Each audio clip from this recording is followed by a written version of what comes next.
Cockroach जनता party को समर्थन मिल रहा है, वो मौजूदा मोदी सरकार के खिलाफ नाराजगी साफ-साफ है देश में। अब सरकार की घबराहट है बेसिकली।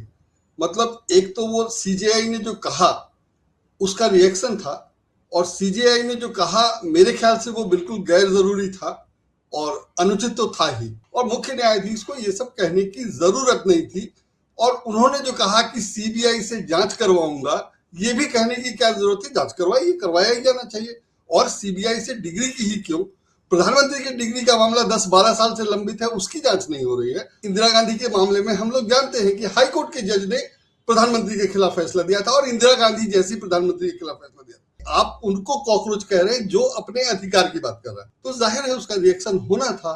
और जो गुस्सा नाराजगी है इतने दिन में सरकार से या सिस्टम से, और वो रिएक्शन इतना पसंद आया लोगों को, या लोगों ने उसको इतना अप्रिशिएट किया कि लोग उससे जुड़ते गए। सीजीआई जो बोल रहे हैं वो सरकार के फेवर में है, और उसका रिएक्शन है कि इतने सारे लोग पार्टी से जुड़ रहे हैं, कॉकरोच जनता पार्टी से। तो इससे सरकार में घबराहट होनी थी, हुई, और वो वही दिखाई दे रहा है। मैं उसको ऐसे ही देखता हूँ। सरकार के खिलाफ जो भी है या जिसने भी सरकार का विरोध किया, उसको तरह तरह से परेशान किया गया, और ये 2014 से ही चल रहा है। मतलब राहुल गांधी को पप्पू बनाना से लेकर के बाकी सारा कुछ ये किया गया है, बाकायदा प्लान वे में किया गया है। वो सब मिला के ऐसा है कि आप इंडिपेंडेंटली कोई काम नहीं कर सकते हैं, और सरकार आपको नियंत्रण में ले सकती है। देश की अर्थव्यवस्था अगर खराब है तो उसका एक कारण मुझे लगता है कि ये भी है। 2024 में नारा दिया गया अब की बार 400 के पार, लेकिन जनता ने 400 के पार नहीं पहुंचाया, और उसको अगर नीतीश बाबू और चंद्रनादु बाबू सपोर्ट नहीं करते तो सरकार भी नहीं बनती। उसके बाद हमने देखा है कि भाजपा एकदम एक्शन मोड पर आई है। बीजेपी जीतती ही है चुनाव की गड़बड़ी से, उसमें ईवीएम से लेकर के वोटर लिस्ट की गड़बड़ी तक सब कुछ है, जो सबको पता है, बहुत पुरानी बात है। तो ये कैसे जीतते हैं वो गड़बड़ है। और जो सीटें आई उसमें तब भी कहा जा रहा है कि 100 सीटें तो गड़बड़ी करके आई हैं, और ये गड़बड़ी सिर्फ 2024 में नहीं, 2019 में भी हुई थी। सर, ऐसे में सरकारी मीडिया संस्था के बड़े बड़े एंकर पूरा, जो कॉकरोच पार्टी के संस्थापक अभिजीत, उसका पूरा शजरा एक कैन लेकर आ गए हैं, और कहा जा रहा है कि ये आप पार्टी से जुड़ा हुआ है। हम ये जानना चाहेंगे, अगर आप पार्टी से वो जुड़ा हुआ भी है तो क्या कोई गुनाह है? हमने देखा है कि शुभेंदु अधिकारी जो टीएमसी थे, हेमंत बिस्वा थे, तो ये जो भाजपा में आ जाए वो सब सही है, और अगर कोई दूसरा कुछ कर ले तो गलत है सब। अभी बकरीद आने वाली है, तो इस बार मुस्लिम संगठन कह रहे हैं कि भाई आप गांव को राष्ट्रीय पशु घोषित करो, और बीजेपी बैकफुट पर है। इस मांग को आप कैसे देख रहे हैं और बीजेपी को किस तरह से समझ रहे हैं? बीजेपी तो सिर्फ पॉलिटिक्स करती है, उसका कुछ मतलब ही नहीं है।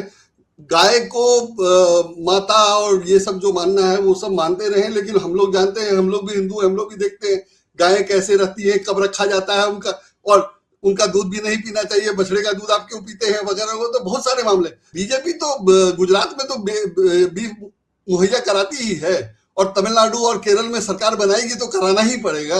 लोगों को ये गलत फहमी में रखा गया है, या लोगों तक पहुंचने नहीं दी जा रही है बात कि ये गड़बड़ है, और उसके लिए मीडिया पे कंट्रोल किया गया है, सोशल मीडिया हैंडल बंद कर दिए जाते हैं, वगैरह वगैरह जो किया जा रहा है वो सब सरकार कर रही है, जो किसी भी तरह से डेमोक्रेटिक नहीं है। नमस्कार दोस्तों, मेरा नाम हैदर अब्बास नकवी है, और आप लोग मुझको इस वक्त स्वतंत्र पर देख रहे हैं। देश में महंगाई बढ़ रही है, प्रधानमंत्री मोदी ने बचत के मंत्र दिए हैं, लेकिन रोज अगर आप अखबार उठाएंगे, सुबह की खबर होती है कि पेट्रोल डीजल के भाव बढ़ गए, तो फिर दूसरे दिन सीएनजी के भाव बढ़ जाते हैं। अब इससे महंगाई बराबर बढ़ रही है। ऐसे में लोग परेशान हैं, सड़कों पे लाइन लगी हुई है। फिर कोर्ट के फैसले आ जाते हैं जिसमें कॉकरोच कह दिया जाता है, और इसके बाद फिर देश में एक नई राजनीति शुरू हो जाती है। एक पार्टी बन जाती है कॉकरोच जनता पार्टी। अब ये पार्टी बन गई, यूथ की पार्टी बन गई, इसके इतने फॉलोवर्स हो गए कि जो सबसे बड़ी देश की पार्टी थी वो पीछे हट गई। अब यूथ लोगों ने, नौजवानों ने ये पार्टी बनाई, उनकी कुछ बात होगी, भाई परेशान होंगे, नीट का पेपर लीक हो रहा है, बच्चे परेशान है, बेरोजगारी है, ये सब मुद्दा है। तो अपनी बात रखने के लिए उन्होंने एक मंच बनाया। अब जो बात शुरू हो गई है, इस मंच से, इस पार्टी से देश की सबसे मजबूत पार्टी को क्यों परेशानी होने लगी है? उस पर तरह तरह के इल्जाम लगाए दिए जाने लगे हैं, उसके हैंडल बंद कर दिए गए। तो आज हम इसको समझेंगे कि इतनी मजबूत पार्टी भाजपा जो इतनी बहुमत में आई थी, भले ही 2024 में लोग समझ गए थे, उनको नहीं दिया था, नीतीश कुमार और नायडू ने जुड़कर उनकी सरकार बना दी गई थी, लेकिन फिर भी देश के प्रधानमंत्री अपने आप को मजबूत प्रधानमंत्री बताते थे, 56 इंच का सीना बताते थे, राष्ट्रवाद की बात करते थे। उसी राष्ट्र के जब युवा कुछ अपनी बात कहने जा रहे हैं, तो उनको देशद्रोही, पाकिस्तानी समर्थक, 10 चीजें कही जा रही हैं। इसका क्या मतलब है, आज हम इसको समझेंगे। आप देख सकते हैं हमारे साथ हमारे वरिष्ठ सहयोगी संजय कुमार सिंह हैं। सर, बहुत बहुत शुक्रिया। ये नई पार्टी को आप किस तरह से देख रहे हैं? आप ही ने अपने हमारे ही इस शो में जब पहली बार सीजीआई ने ये बात कही थी, आपने इसका जिक्र किया था, उसके बाद हमें भी नहीं पता था कि ये इतनी बड़ी बात बन जाएगी। आज आप किस तरह से इसको देख रहे हैं? अब सरकार की घबराहट है बेसिकली। मतलब एक तो वो सीजेआई ने जो कहा उसका रिएक्शन था, और सीजेआई ने जो कहा मेरे ख्याल से वो बिल्कुल गैर जरूरी था और अनुचित तो था ही। माने अनुचित, मैं सीजेआई का मामला है इसलिए मैं अनुचित पे जोर नहीं दूंगा। वो मेरे हिसाब से अनुचित था, उनके हिसाब से उचित हो सकता है, कानूनन सही हो सकता है, लेकिन गैर जरूरी तो था ही। और मुख्य न्यायाधीश को ये सब कहने की जरूरत नहीं थी। और उन्होंने जो कहा कि सीबीआई से जांच करवाऊंगा, ये भी कहने की क्या जरूरत है? जांच करवाइए, करवाया ही जाना चाहिए। और सीबीआई से डिग्री की ही क्यों? प्रधानमंत्री की डिग्री का मामला 10-12 साल से लंबित है, उसकी जांच नहीं हो रही है। और चीफ मुख्य न्यायाधीश तो सक्षम है, योग्य है, उनका काम ही है कि ऐसा मामला वो निपटाए। और इंदिरा गांधी के मामले में हम लोग जानते हैं कि हाई कोर्ट के जज ने प्रधानमंत्री के खिलाफ फैसला दिया था, और इंदिरा गांधी जैसी प्रधानमंत्री के खिलाफ फैसला दिया था। तो मुख्य न्यायाधीश अगर मोदी जी से डरते हैं या उनके दबाव में या प्रभाव में हैं, तो वो उन्होंने खुद स्वीकार किया। अगर वो ये सब नहीं बोलते, मैं इसीलिए कह रहा हूं कि गैर जरूरी था, ये सब नहीं बोलते तो ये सब मामला उठता ही नहीं। और उन्होंने यही नहीं कहा, बाद में स्पष्टीकरण जो दिया वो और गड़बड़ कर गया कि उन्होंने ये कहा कि मैंने युवाओं के बारे में नहीं कहा है, मैंने उनके बारे में कहा है जिनकी फर्जी डिग्री है या जिनकी डिग्री ठीक नहीं है। तो जिनकी डिग्री ठीक नहीं है उसके सबसे बड़ा मामला या सबसे बड़ा उदाहरण या सबसे पुराना उदाहरण हमारे सामने है, जिसपे उन्होंने कुछ नहीं किया है। तो अगर डिग्री का मामला ठीक किया जाना है या देखा जाना है तो उसका देखा जाना चाहिए। आप उनको कॉकरोच कह रहे हैं जो अपने अधिकार की बात कर रहा है। ठीक है, आपके लिए वो गैर जरूरी हो सकता है, कम महत्वपूर्ण हो सकता है, लेकिन केस आपने एडमिट किया था और एडमिट हुआ था, मतलब प्रोविजन है इसलिए एडमिट हुआ था। तो उसको आप कैसे हैंडल करते हैं वो निश्चित रूप से महत्वपूर्ण है। और आपने ये हैंडल करने में ये कहा कि काफी लोग, मतलब मुझे याद नहीं कितना परसेंट कहा उन्होंने, कि काफी लोग गैर जरूरी की डिग्री गलत है, और बाद में बार एसोसिएशन ने भी कह दिया 35-40% कह दिया। तो अगर इस सिस्टम में 40% लोग वकील बिना डिग्री के या गलत डिग्री पे या फर्जी डिग्री पे काम कर रहे हैं और प्रधानमंत्री की डिग्री पर शुरू से सवाल है, तो जाहिर है कि डिग्री बहुत बड़ा मामला है और उस पर आपको कार्रवाई करनी चाहिए। और आप कर नहीं रहे हैं, करवाऊंगा कह करके आप धमका रहे हैं, जो आईपीसी में अपराध है। किसी को धमकी देना अपराध है। आप इंक्वायरी करवा दीजिए, करवा सकते हैं तो करवाना चाहिए, बिल्कुल जरूरी है। तो वो आप नहीं करके धमकी दे रहे हैं। तो और कॉकरोच और परजीवी पैरासाइट कहा तो जाहिर है उसका रिएक्शन होना था। और जो गुस्सा नाराजगी है इतने दिन में सरकार से या सिस्टम से, जो मुख्य न्यायाधीश पे जाके रुकता है, वही अपेक्षा होती है कि वो शायद कुछ करेंगे, ड्रास्टिक फैसला लेंगे। तो वहां से जब ये कहा गया कि ये परजीवी हैं या कॉकरोच हैं, तो उसका रिएक्शन होना था, वो रिएक्शन हुआ। और वो रिएक्शन इतना पसंद आया लोगों को, या लोगों ने उसको इतना अप्रिसिएट किया कि लोग उससे जुड़ते गए। और वो जुड़ना सरकार को लगा कि घबराहट में, माने सीजीआई से मामला था, लेकिन सीजीआई को कोई पॉलिटिकल नुकसान तो होना नहीं है, उनकी नौकरी पक्की है, वो तो जब तक रहना है उनको वो रहेंगे, तो उनको इससे कोई नुकसान नहीं होना था। लेकिन सीजीआई जो बोल रहे हैं वो सरकार के फेवर में है, और उसका रिएक्शन है कि इतने सारे लोग पार्टी से जुड़ रहे हैं, कॉकरोच जनता पार्टी से। तो इससे सरकार में घबराहट होनी थी, हुई, और वो वही दिखाई दे रहा है। मैं उसको ऐसे ही देखता हूँ। सर, ये जो लोग जुड़ रहे हैं, इन्हीं पर जो सत्ता पक्ष है एक सवाल खड़ा कर रहा है कि ये सब फर्जी लोग हैं, ये सब पाकिस्तानी समर्थक हैं। आपको जमीन की क्या खबर है? आप किस तरह से इसको समझ रहे हैं? नहीं, मैंने बीजेपी का काम ही है नैरेटिव सेट करना। तो उसका काम ही था कि अगर वोटर हमको हमारे काम के लिए या हमसे उम्मीद करके या भविष्य में हम क्या करेंगे उसके लिए वोट नहीं देते हैं, तो हम उन्हें हिंदू करके वोट ले लें। और हिंदू मुसलमान बीजेपी ने किया और बाकायदा किया, 10 साल तक किया। कांग्रेस ने करने दिया या तब की सरकारों ने करने दिया इसलिए कि वो धर्मनिरपेक्ष थी और मानती थी कि भाई हिंदुओं की भी अपनी मांग है, जरूरत है, और वो भी वैसे ही जी सकते हैं बाकी जैसे दूसरे धर्म के लोग जीते हैं। उसमें इन्होंने फायदा उठाया और माहौल बनाया और कांग्रेस को बदनाम किया। जो आज भी मैं देख रहा था एक कोलगेट वाले मामले में सुबोध कांत साहब कांग्रेस के एक सांसद थे रांची से, उनके भाई भी वो थे, उनको भी बरी कर दिया गया। तो जो मामला बनाया गया था भ्रष्टाचार का उस समय के सीएजी के जरिए, वो कुछ था नहीं। कांग्रेस को मुफ्त में बदनाम किया गया, झूठ बोला गया वगैरह वगैरह। तो वो सब करके ये चुनाव जीत गए और अब चुनाव जीतने के बाद जो इनकी स्थिति है उसमें वो सब घबराहट मुझे लगता है कि वो सब दिखाई दे रहा है। और चूंकि गलत करके आए हैं या वो आधार नहीं है जिस आधार को आप समझ रहे हैं कि जिससे मैं जीत के आया हूं या जो मेरी मजबूती है वो असल में कुछ नहीं है, तो इसलिए वो जो समझ रहा है वो जानता है, इसलिए वो उससे परेशान है। मैं उसको वैसे देखता हूँ। सर, इसको इस तरह से भी समझा जा सकता है कि लोगों में नाराजगी और खफा सरकार से है, पर सामने आकर शायद लोग डरते हैं क्योंकि किस तरह से उन पर एक्शन हो सकता है, सीबीआई की कार्रवाई, सारी एजेंसी लग सकती हैं, और अगर उसका धर्म किसी दूसरी समुदाय से तो बिल्डोजर भी चल सकता है। तो ऐसे में जो भी एक रास्ता दिखता है जो सरकार के सामने खड़ा हुआ मजबूती से आता है, तो लोग उसके साथ जुड़ जाते हैं।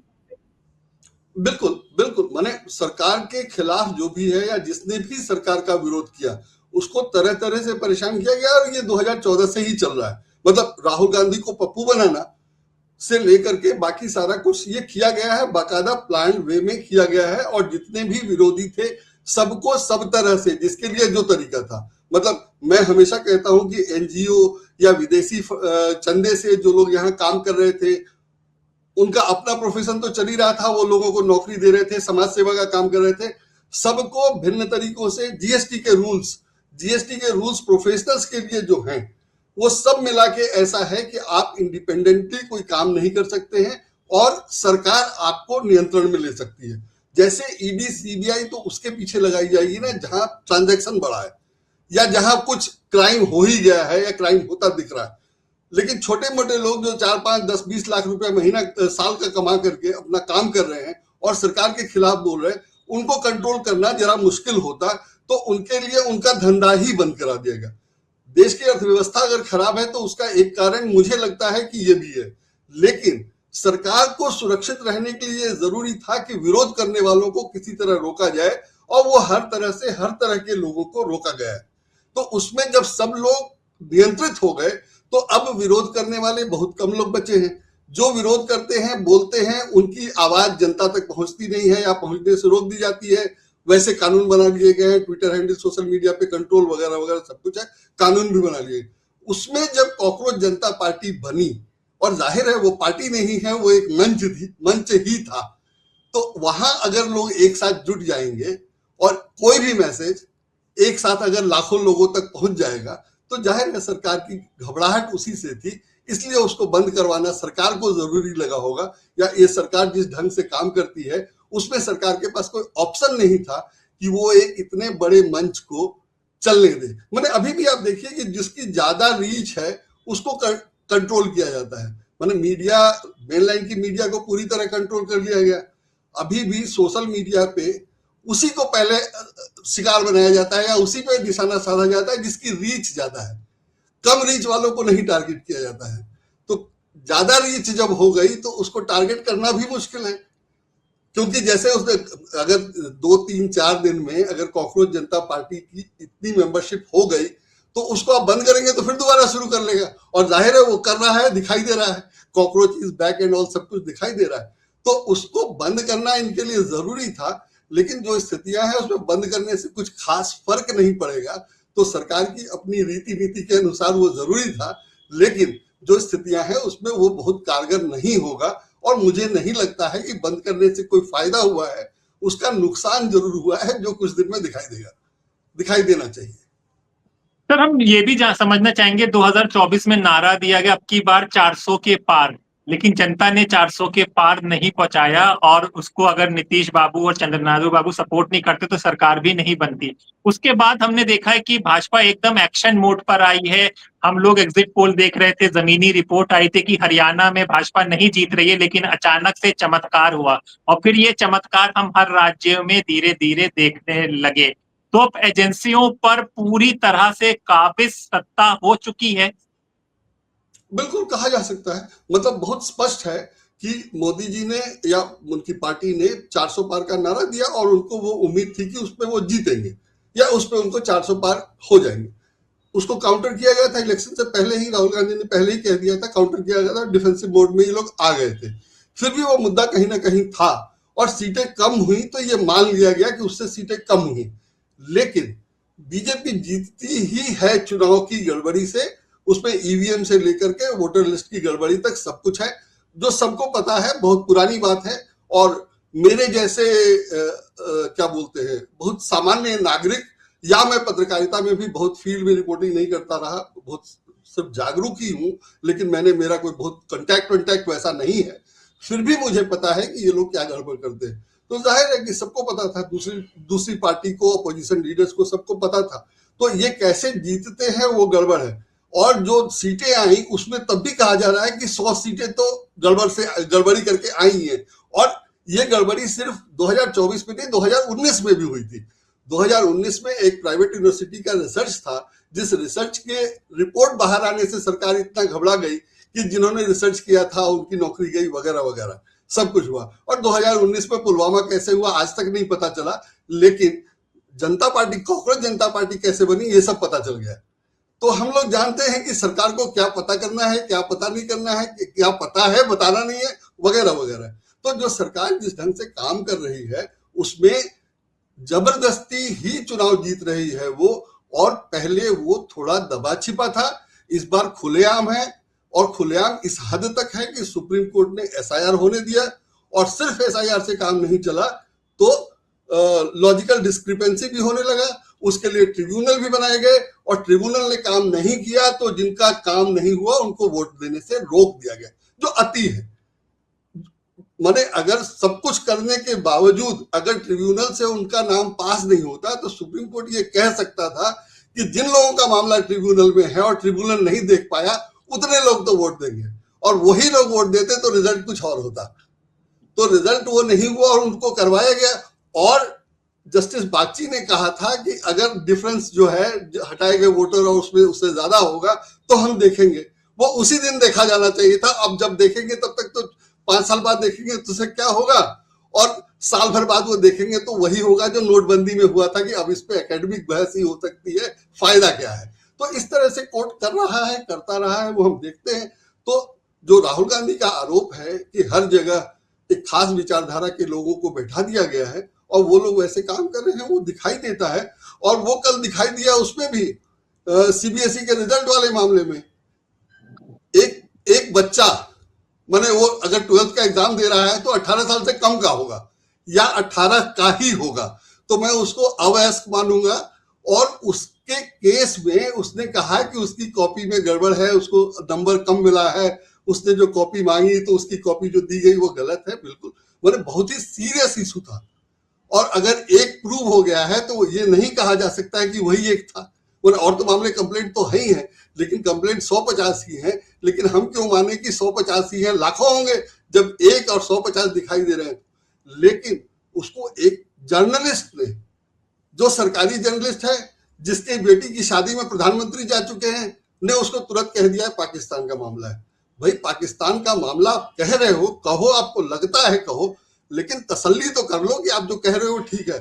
कम से कम बच्चे के मामले में, उसकी परीक्षा के मामले में तो वो विचारधारा का मामला था कि जो सरकार का विरोध करेगा उसका हम विरोध करेंगे, वो बच्चा हो तो क्या हुआ। और जाहिर है वो ये नहीं मान रहे थे कि ये बच्चा खुद कर रहा है, वो ये समझ रहे थे कि उसके पीछे पूरी कांग्रेस पार्टी लगी हुई है या उनके विरोधी लगे हुए।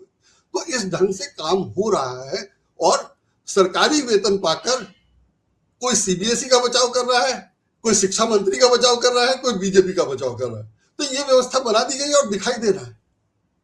तो इसमें अब कहना क्या है और डरना क्या है। माने जो डर रहे हैं सो उनको, जो नहीं डर रहे हैं उनको क्या फर्क पड़ना है। सर ऐसे में सरकारी मीडिया संस्था के बड़े-बड़े एंकर पूरा जो कॉकरोच पार्टी के संस्थापक अभिजीत उसका पूरा शजरा एक कहन लेकर आ गए हैं और कहा जा रहा है कि ये आप पार्टी से जुड़ा हुआ है। हम ये जानना चाहेंगे अगर आप पार्टी से वो जुड़ा हुआ भी है तो क्या कोई गुनाह है? हमने देखा है कि शुभेंदु अधिकारी जो टीएमसी थे, हेमंत बिस्वा थे, तो ये जो भाजपा में आ जाएँ वो सब सही है और अगर कोई दूसरा कुछ कर ले तो गलत है सब? बिल्कुल यही कर रहे हैं, यही कर रहे हैं और यही नैरेटिव सेट कर दिया गया है और मीडिया के जरिए ये करवाया जा रहा है। मतलब सिर्फ इस एक मामले का नहीं, मैं उस बच्चे की बात कर रहा हूं जो 18 साल से कम का है, जिसका 12, जिसकी कैरियर, जिसका पूरा फ्यूचर उसी पे डिपेंड कर रहा है, उस नंबर और रिजल्ट पे, और उसको कैसे हैंडल किया गया, उसको क्या रिएक्शन किया। मैंने उसके दिमाग में जिंदगी भर ट्राउमा रहेगा कि अगर मैं सोशल मीडिया पे कुछ लिख दूंगा तो लोग मुझे पाकिस्तानी कहने रहेंगे। 18 साल के बच्चे पर अगर ऐसे उसको, और कल उसका वो था, एक मैसेज था दोनों भाइयों का, उसका एक बड़ा भाई है जिसने उसको हेल्प करी थी और उसका वो अकाउंट नया था, वो अकाउंट नया साउथ एशिया दिखा तो इन्होंने समझ लिया कि वो पाकिस्तानी हो गया। वो इनकी गलती थी, वो अपनी जगह है, लेकिन उसका भाई था, वो उसका परिवार ऐसा था, वो इसलिए कर सका। लेकिन हमारी सरकार, हमारा सिस्टम और उसके प्रचारक तो यही कर रहे थे कि आपको बोलने ही नहीं देंगे। माने जो गड़बड़ी हुई वो 5 दिन से चल रही थी, इनका रिवैल्यूएशन का सिस्टम 5 दिन से, इनका वो इंटरनेट नहीं चल रहा था, बंद था और उसकी खबर नहीं छप रही थी मेनलाइन मीडिया में। और जब सोशल मीडिया पे हंगामा मचा तो उसको काउंटर करने के लिए ऐसे लोग आ गए। तो जो हो रहा है वो बहुत ही साफ है और बहुत ही ज्यादा है, लेकिन अब चल रहा है। सर एक और सवाल बड़ा, हिंदुत्व और अभी बकरीद आने वाली है तो इस बार मुस्लिम संगठन कह रहे हैं कि भाई आप गांव को राष्ट्रीय पशु घोषित करो और बीजेपी बैकफुट पर है। इस मांग को आप कैसे देख रहे हैं और बीजेपी को किस तरह से समझ रहे हैं? बीजेपी तो सिर्फ पॉलिटिक्स करती है, उसका कुछ मतलब ही नहीं है। गाय को माता और ये सब जो मानना है वो सब मानते रहे, लेकिन हम लोग जानते हैं, हम लोग भी हिंदू हैं, हम लोग भी देखते हैं गाय कैसे रहती है, कब रखा जाता है उनका, और उनका दूध भी नहीं पीना चाहिए, बछड़े का दूध आप क्यों पीते हैं वगैरह, वो तो बहुत सारे मामले। लेकिन बीजेपी तो गुजरात में तो बीफ मुहैया कराती ही है, और तमिलनाडु और केरल में सरकार बनाएगी तो कराना ही पड़ेगा। और किरण रिजिजू कह चुके हैं कि मैं खाता हूं, तो वो इशू ही नहीं है, वो तो सिर्फ पॉलिटिकल है। जिसको नहीं समझ में आता है वो ना समझे, जिसको समझ में आता है वो जानता है। तो बिल्कुल क्लियर है कि ये सिर्फ पॉलिटिकल ही करते हैं। मैंने एक वो देखा, एक्स पर एक पोस्ट था किरण रिजिजू का या किसी और का, और पता नहीं वो सही है कि गलत। आजकल तो बड़ा मुश्किल है कि आप किसी पे कमेंट करिए तो कह दिया जाएगा कि गलत था, और नहीं करिए तो वो सही होगा। तो जो भी हो, लेकिन कमेंट था और इस आशंका के साथ कि वो गलत भी हो सकता है। उसमें कहा गया है कि आप आइए अपनी गाय को बीजेपी ऑफिस में दे दीजिए और उसके पैसे ले लीजिए।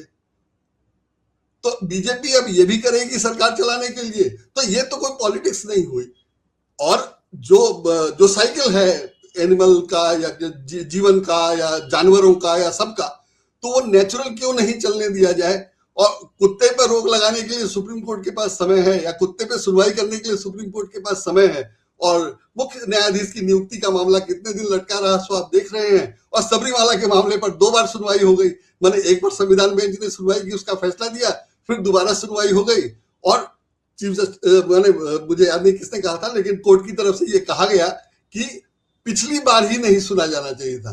तो पिछली बार ही नहीं सुना जाना चाहिए था और दूसरी बार सुना जा रहा है। तो सुप्रीम कोर्ट कर रहा है, वो उसका प्रेरोगेटिव है, ठीक है। लेकिन जो नहीं हो रहा है वो तो हम देखेंगे। जैसे इलेक्शन कमीशन ने बार बार कहा कि उसको पावर है कि वो ये सब कर सकता है, एसआईआर वो करवा सकता है और सुप्रीम कोर्ट उसमें दखल ना दे, लगभग इसी दलील पर सुप्रीम कोर्ट ने नहीं किया। लेकिन ये पावर तो तब अवेल किया जाएगा ना जब आपका गठन ठीक होगा। तो आपके मुखिया की नियुक्ति तो गलत हुई है, उसको सुप्रीम कोर्ट नहीं देख रहा है और कह रहा है कि उसको पावर है।